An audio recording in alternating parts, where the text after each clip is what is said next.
Allah mau anakku mati dalam kecelakaan itu, pasti sekarang dia sudah dikubur, bukan lagi di rumah sakit. Jadi selagi Allah masih memberinya nafas, aku akan tetap menjaganya. Gitu katanya. Aduh, merinding aku. Hai, wassalamualaikum warahmatullahi wabarakatuh. Terima kasih sudah klik video ini. Gimana kabar kalian wae? Malam ini aku akan menemani kalian dengan membawakan kisah sang pangeran tidur. Kalau di Disney ada putri tidur, di dunia nyata ternyata di kerajaan Arab Saudi ada pangeran tidur, wa. Aku yakin kalian udah nggak asing kali sama tokoh yang akan aku ceritakan ini. Dia adalah Pangeran Al-Walid bin Khalid yang jatuh koma selama 20 tahun. Tim dokter itu pernah menyarankan pihak keluarga untuk nyabut alat-alat penunjang hidup karena sang pangeran ini kemungkinan tidak akan sembuh. Tapi bapak dari pangeran ini bersikeras mau melanjutkan perawatan karena dia nggak mau menjadi orang yang mencabut nyawa anaknya gitu aja, wa. Bapaknya ini yakin suatu hari nanti sang pangeran ini akan bangun lagi. Dan berdasarkan video yang tersebar di internet, wa, ya, sang pangeran ini memang pernah beberapa kali terlihat bergerak. Apakah itu keajaiban dan sang pangeran betulan bangun? Tonton video ini sampai akhir. Tapi sebelum masuk ke ceritanya, aku mau disclaimer dulu, wa, kalau video ini memang tidak panjang seperti biasanya karena sumber dari beritanya ini memang terbatas sekali, wa. Info yang di-share ke publik itu ya cuman info permukaan aja, bukan info detailnya. Jadi aku nggak tahu kenapa, tapi mungkin ini adalah kebijakan kerajaan yang mau jaga privasi sang pangeran mungkin, ya kan. Jadi mohon maaf kalau misalnya ada info yang bolong di sini, kalian juga boleh nambahin info lain di kolom komentar di bawah, oke? Sekarang baru tanpa berlama-lama kita langsung masuk aja ke ceritanya. Check it out.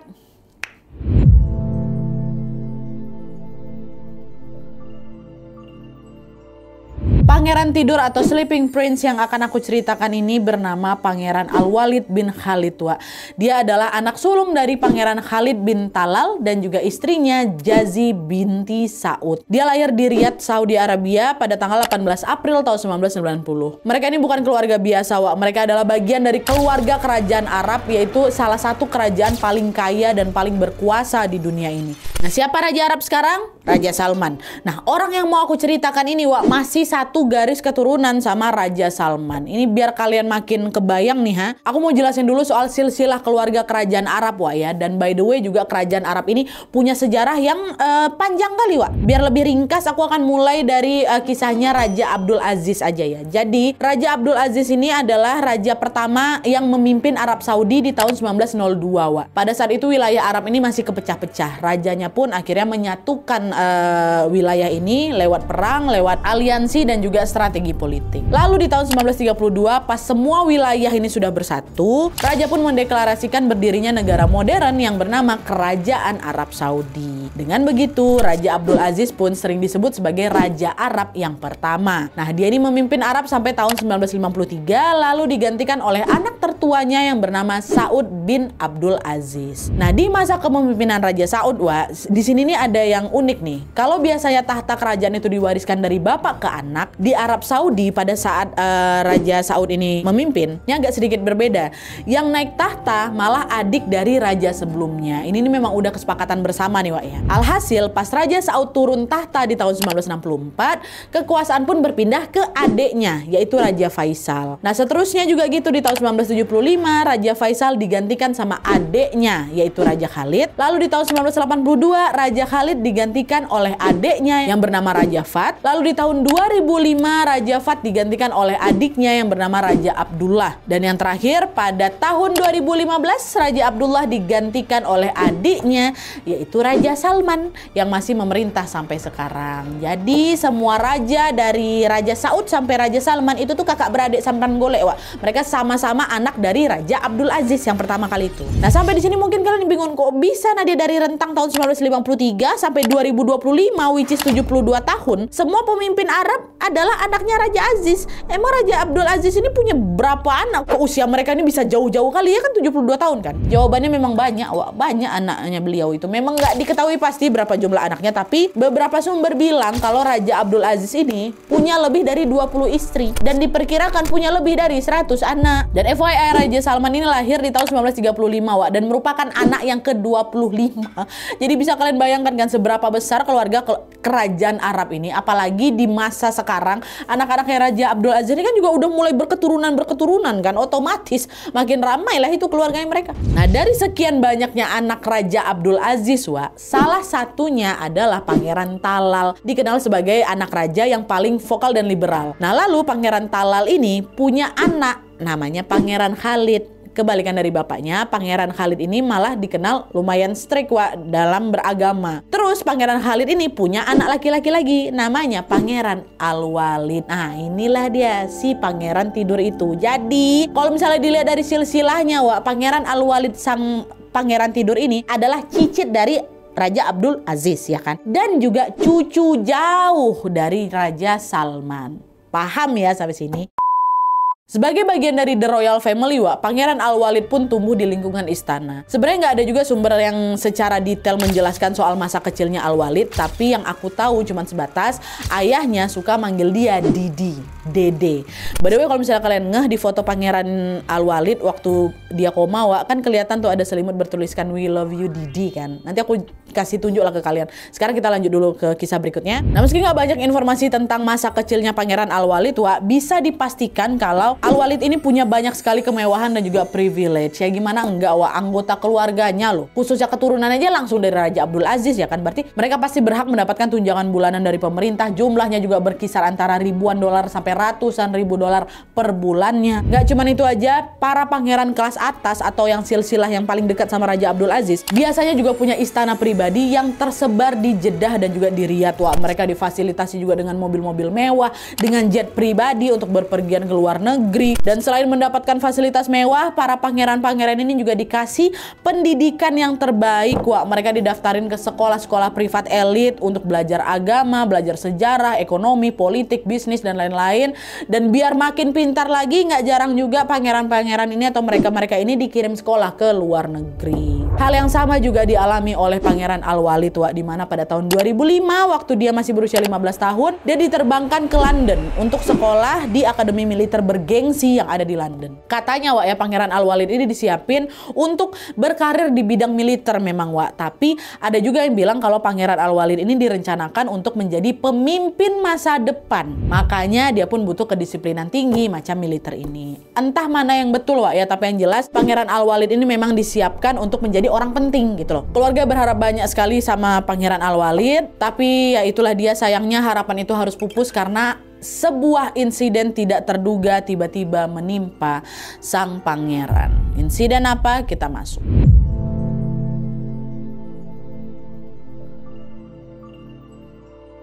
Nah, jadi insiden yang merenggut masa depannya Pangeran Al-Walid ini tidak lain tidak bukan adalah karena kecelakaan mobil.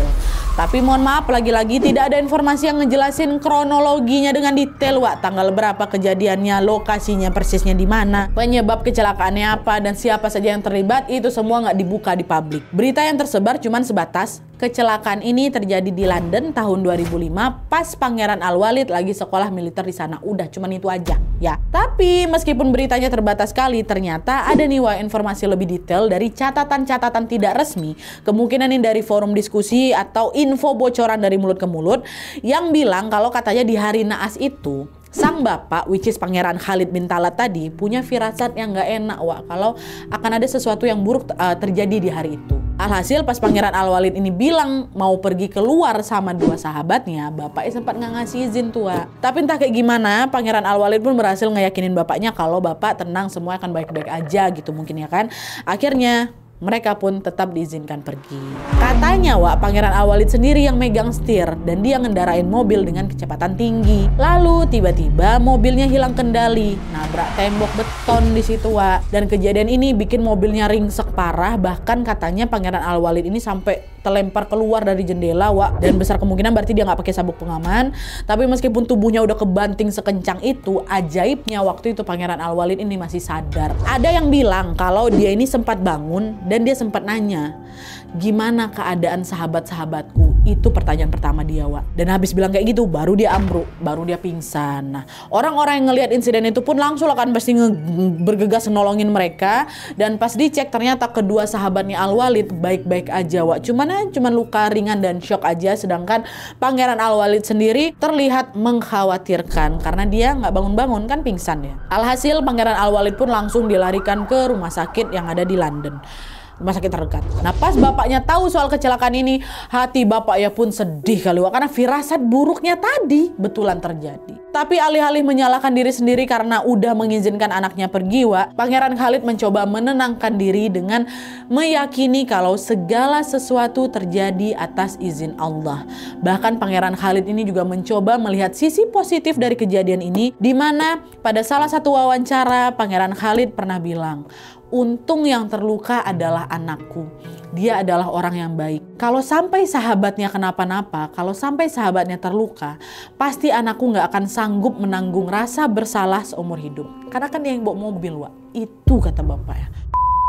Nah, adalah tuh kan akhirnya singkatnya Pangeran Al-Walid pun diperiksa lah itu di rumah sakit. Hasilnya menunjukkan kalau Pangeran Al-Walid mengalami cedera otak berat dan ada pendarahan internal di kepalanya, Wak. Lalu Pangeran Al-Walid yang kala itu masih berusia 16 tahun langsung dinyatakan koma. Nah, umumnya, Wak, pasien koma itu cuman nggak akan sadarkan diri selama beberapa jam sampai 1 minggu. Kalau lebih dari itu sampai maksimal 4 minggu nih, Wak, ya, pasien itu digolongkan sebagai koma akut. Nah, fase 1 minggu ini bisa dibilang masih aman, Wak, karena pasien itu masih punya harapan besar untuk sembuh, untuk pulih. Yang bahaya itu kalau dia nggak sadarkan diri lebih dari 4 minggu. Di tahap ini kalau udah lebih dari 4 minggu, Wak, ya, pasien ini sudah memasuki fase lanjutan yang disebut persistent vegetative state atau PVS, yaitu kondisi medis berat di mana seseorang dinyatakan masih hidup, dia masih bernafas, jantungnya masih berdetak dan organ tubuhnya masih berfungsi, tapi kesadaran otaknya hilang total. Dia udah nggak bisa berpikir lagi, dia udah nggak bisa ngerespon secara sadar lagi. Jadi ibaratnya tuh badannya masih ada, tapi jiwanya udah nggak ada. Ya, kayak gitu udah kalau di level PVS. Balik lagi ke kisahnya Pangeran Al-Walid. Nah, di sini koma yang dialami Pangeran Al-Walid udah lewat dari batas 1 minggu, Wak. Bahkan setelah mendapatkan perawatan intensif selama lebih dari 1 bulan, dia sama sekali tidak menunjukkan tanda-tanda kesadaran. Akhirnya dengan berat hati, tim dokter pun menyatakan kalau Al-Walid sudah memasuki tahap PVS. Di titik ini peluangnya untuk sembuh pun turun drastis, Wak. Walau secara medis pasien PVS ini masih mungkin bangun lagi, tapi harapannya kecil kali. Nah, pas dengar diagnosis ini, Wak, hati Pangeran Khalid pun hancur berkeping-keping. Bayangin aja, Wak, anak yang paling dia sayangi ini tiba-tiba terbaring koma tanpa tahu masih bisa bangun lagi atau enggak. Tapi meskipun peluangnya kecil, Wak, Pangeran Khalid atau sang ayah ini nggak nyerah gitu aja. Dia mau ngasih fasilitas kesehatan terbaik untuk sang anak ini. Akhirnya dia pun ngambil keputusan tegas. Dia bilang, aku akan membawa Al-Walid pulang untuk dirawat di Arab. Di sana dia akan dikelilingi oleh keluarga yang menyayangi dia. Dan jika Allah meridhoi, semoga suatu hari nanti dia bisa bangun lagi. Udah tuh akhirnya Pangeran Al-Walid pun diterbangkan, Wak, dari London ke Arab dengan penerbangan khusus yang disebut medical evacuation flight. Ini bukan pesawat biasa, Wak. Di dalamnya itu ada peralatan medis lengkap macam ventilator, ada monitor jantung, oksigen, selang infus dan lain-lain lengkap ada di sana. Bahkan penerbangan ini juga dikawal langsung sama tim dokter profesional. Jadi sederhananya pesawat ini macam ruang ICU yang bisa terbang, Wak. Diterbangkan kayak gitu. Dan dari sinilah kisah panjang sang Pangeran tidur pun dimulai.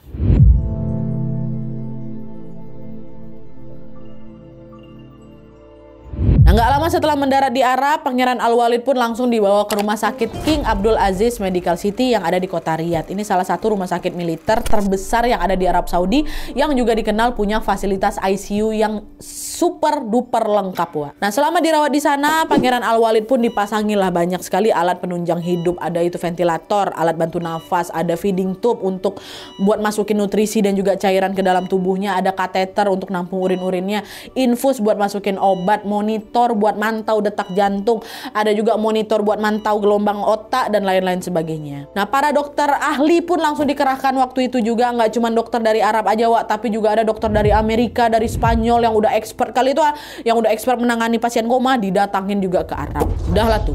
Pangeran Al-Walid pun mulai mendapatkan perawatan intensif Wak. Tahun demi tahun pun berlalu, tapi semua usaha tetap tidak membuahkan hasil. Pangeran Al-Walid tidak menunjukkan tanda-tanda kesadaran sedikit pun. Padahal secara fisik Wak ya, penampilannya berubah loh Wak. Jadi pas pertama kali dinyatakan koma, Pangeran Al-Walid baru berusia berapa? 16 tahun ya kan? Tapi seiring berjalannya waktu, wajahnya ternyata menua Wak, dan badannya juga membesar. Jadi proses penuaannya itu tetap berjalan Wak. Tapi lagi-lagi sang pangeran tuh nggak kunjung bangun. Dia tidak bangun dari tidur panjangnya selama bertahun-tahun. Sampailah koma selama 10 tahun nih Wak ya. Di tahun 2015 dokter bilang ke Pangeran Khalid bapaknya, "Pak, kita sudah mencoba segala cara untuk mengobati Pangeran Al-Walid. Kita juga udah nunggu lama sampai 1 dekade, tapi masih juga nggak ada kemajuan. Kondisi otak Pangeran Al-Walid sudah sangat parah Pak. Saran kami, sebaiknya Bapak mulai mempertimbangkan untuk mencabut semua alat penunjang hidupnya Pangeran. Ikhlaskan dia pergi. Mungkin memang sudah waktunya dia pulang ke Sang Pencipta." Dengar itu gimana nggak remuk hati Pangeran Khalid Wak. Pangeran Khalid pun merenung lah di situ. Emang aku ini siapa? Aku cuma manusia. Kenapa harus aku yang menentukan kapan anak aku berpulang? Yang punya hak untuk menentukan hidup dan matinya seseorang itu cuma Allah. Kalau Allah mau anakku mati dalam kecelakaan itu, pasti sekarang dia sudah dikubur, bukan lagi di rumah sakit. Jadi selagi Allah masih memberinya nafas, aku akan tetap menjaganya. Gitu katanya. Aduh, merinding aku. Nah, dari situ Pangeran Khalid pun tegas menolak saran dokter tadi Wak. Dia mau anaknya tetap dirawat seperti biasa. Pangeran Khalid pun rutin itu menjenguk anaknya, menceritakan banyak hal seolah-olah Pangeran Al-Walid mendengar dan juga pastinya membaca Al-Quran setiap hari di samping Al-Walid. Coba kalian perhatikan selimut ini Wak. Betul kan? Ada tulisan "We love you Didi" di selimut itu. Sesayang itu Pangeran Khalid sama anaknya. Nah, selain yang sudah aku sebutkan tadi Wak, Pangeran Khalid dan juga keluarganya katanya suka mendekor kamarnya Al-Walid Wak, pakai desain berbeda-beda tergantung momennya. Jadi kadang ngedekor spesial Ramadan, spesial Idul Fitri, Hari Besar Arab dan lain-lain. Jadi pihak keluarga ini betulan memperlakukan Pangeran Al-Walid itu seolah-olah kondisinya normal. Mereka tidak pernah meninggalkan Pangeran Al-Walid sebentar pun, nggak pernah. Nah, ngelihat betapa besarnya cinta dan juga doa, perhatian dan juga harapan dari pihak keluarga, khususnya sang bapak, tim medis pun terenyuh. Walau mereka tahu secanggih apapun fasilitasnya, Pangeran Al-Walid kemungkinan nggak akan sembuh. Tapi tim medis akhirnya sepakat untuk tetap melanjutkan perawatan sambil menunggu datangnya keajaiban. Nah, adalah tuh kan, tahun demi tahun pun berganti, tim medis pun terus bereksperimen dan mencoba berbagai metode untuk bisa membangunkan sang pangeran tidur ini. Sampai akhirnya pada tahun 2019, sebuah keajaiban tiba-tiba terjadi. Dimana pada saat itu, setelah koma kurang lebih 14 tahun, Wak, untuk pertama kalinya Pangeran Al-Walid terlihat menggerakkan kepalanya ke kanan dan ke kiri. Momen ini tanpa sengaja direkam sama sepupunya yang bernama Irma Talal. Bukan Irma, maaf, Rima Talal, pas lagi ngejenguk Al-Walid. Nah, video itu pun diupload ke X dengan caption, "Yang maha menjaga, maha kuasa, maha pengasih, lagi maha penyayang, Al-Walid bin Khalid menggerakkan kepalanya ke dua arah. Ya Allah, segala puji dan syukur hanya untukmu." Itu kata dia. Wah, video itu langsung viral, Wak. Doa-doa pun terus terucap mengharap kesembuhan sang pangeran. Lalu setahun kemudian di tahun 2020, video lain pun kembali tersebar di internet. Kali ini terlihat Pangeran Al-Walid mengangkat jari-jarinya, Wak. Video itu direkam pas perawat lagi ngecek kondisinya. Terdengar waktu itu perawat bilang, kerja bagus, ayo lakukan lagi, lebih tinggi lagi gitu. Jadi ada pergerakan jarinya pangeran. Nah, adanya gerakan-gerakan tadi membuat keluarga makin yakin kan kalau Pangeran Al-Walid sebentar lagi pasti sembuh. Tapi ini nih, Wak, sedihnya. Pas dokter ngecek lebih detail, dokter pun mengkonfirmasi kalau semua gerakan tadi itu ternyata cuma refleks, Wak. Gerakan tanpa sadar yang muncul tanpa dikendalikan pikiran. Jadi ini tuh bukan tanda-tanda kalau Pangeran Al-Walid akan segera bangun, bukan. Gerak refleks semacam ini memang mungkin terjadi pada pasien PVS macam Pangeran Al-Walid. Kok bisa, Nadia? Penjelasannya itu kurang lebih kayak gini, Wak. Jadi, nih semua pergerakan di tubuh kita ini diatur oleh 3 pusat. Satu, otak besar atau cerebrum, terus batang otak atau brainstem, terus yang ketiga sumsum tulang belakang atau spinal cord. Nah, fungsi tiga ini beda-beda. Otak besar ini berfungsi untuk mengatur gerak sadar. Jadi macam kita jalan, kita nulis, kita ngomong, nah itu fungsinya. Kalau batang otak itu berfungsi untuk mengatur refleks bawaan. Macam kita bernapas, kita batuk, kita bersin, refleks. Sedangkan sumsum tulang belakang ini berfungsi mengatur gerak refleks cepat. Contohnya, tangan kalian lagi kebakaran, kalian bakal refleks narik tangannya menjauh dari sumber api. Nah, kayak gitu. Nah, di kondisinya Pangeran Al-Walid tadi, Wak, dokter bilang kalau gerakan-gerakan yang sempat terekam di video-video tadi itu adalah refleks yang diatur sama batang otak atau sumsum tulang belakang, bukan otak besar. Jadi meski badannya bergerak, Pangeran Al-Walid ini tetap tidak tahu kalau dia melakukan itu. Refleks itu tandanya dia masih belum sadar dari koma. Fakta itu tentunya mematahkan harapan keluarganya, Wak. Mereka kan pasti mikirnya setelah nunggu lama nih 14 tahun akhirnya keajaiban itu terjadi ya kan. Tapi ternyata enggak. Alhasil mereka pun kembali melanjutkan perawatan Pangeran Al-Walid seperti biasa. Nah, fast forward ke tahun 2025, Wak, di tanggal 18 April kemarin, pihak keluarga kembali mendekor kamarnya Al-Walid. Kali ini momennya spesial karena itu adalah ulang tahun pangeran yang ke-36 tahun. Ulang tahunnya berlangsung dalam sunyi, cuman ada beberapa orang terkasih aja yang berkumpul di kamarnya. Dan di hari itu mereka tidak merayakan yang gimana-gimana, Wak, ya. Mereka nganggap itu cuma sebagai pengingat kalau kehidupan sang pangeran masih berjalan, nah kayak gitu. Jantungnya berdetak dan Allah masih ngasih dia nyawa. Meski mereka nggak bisa berbincang langsung dengan Al-Walid, Wak, tapi Pangeran Al-Walid masih bersama mereka. Jadi ini tuh adalah berkah yang selalu keluarga Al-Walid atau mereka syukuri. Harapannya semoga mereka masih punya banyak waktu untuk bersama-sama.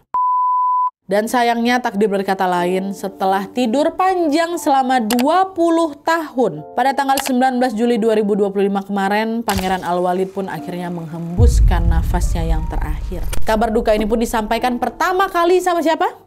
Sama bapaknya, Pangeran Khalid bin Talal, lewat postingan di akun X. Pangeran Khalid bin Talal mengunggah foto Pangeran Al-Walid dengan caption, sedih ini captionnya, dengan hati yang beriman pada takdir Allah dan kebesarannya, dengan penuh rasa duka yang mendalam, kami berkabung atas wafatnya putra kami tercinta, Pangeran Al-Walid bin Khalid bin Talal bin Abdul Aziz Al Saud.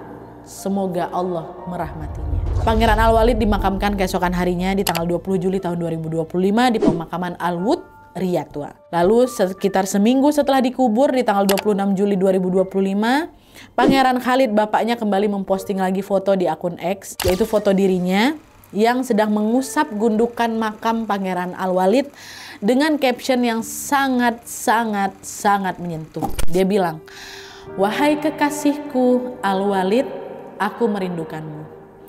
Hari ini Jumat sebelum maghrib, aku, saudara-saudaramu, kerabatmu, beberapa ulama, orang terdekat, dan para pemuda yang dulu pernah merawatmu di rumah sakit sudah menziarahimu. Allah telah memberi kami kehormatan untuk merawat dan mendampingimu selama 20 tahun dalam kondisi tak sadarkan diri. Maafkan kami bila ada kekurangan dalam hakmu.